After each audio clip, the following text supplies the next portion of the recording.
Unom ka mga abilidarang bata nga nagbangga sa ilang talento sa gihimong grand finale sa Indigay sa Talento Season 6 Kids Edition, si Raymond 15 nagtunga sa Ramon Magsaysay Elementary School maoy nakasakmit sa titulo sa maong contest kaniadtong Nobyembre 2, 2013 dito sa City Auditorium.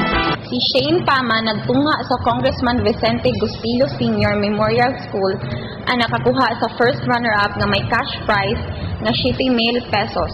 Usa ka unit nga tablet, usa ka sakong bugas o Virginia products.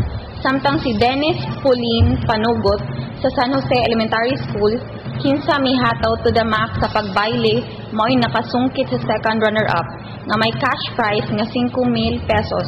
Usa ka unit nga tablet, usa ka sakong bugas o Virginia products. Nakuha usab ni 15 ang cash prize nga 10,000 pesos, usa ka unit nga tablet, usa ka sakong bugas o Virginia products. Ang mga contestants nga wala makasulod sa top 3 nakadawat og consolation prizes nga tag 2,000 pesos og Virginia products nga mao si Axel Jean Generoso sa Tandang Sora Elementary School, grupong Little Angel sa Greenville Elementary School ug ang RMES Dance Crew.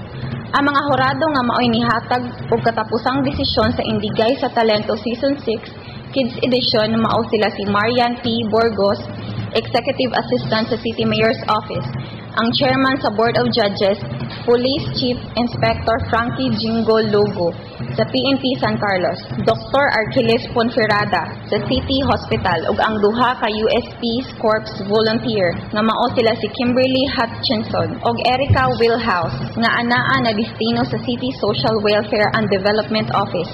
Gawat sa mga contestants, lain-laing presentasyon ang giandam sa maong contest nga naglakip sa pagkanta ug pagsayaw.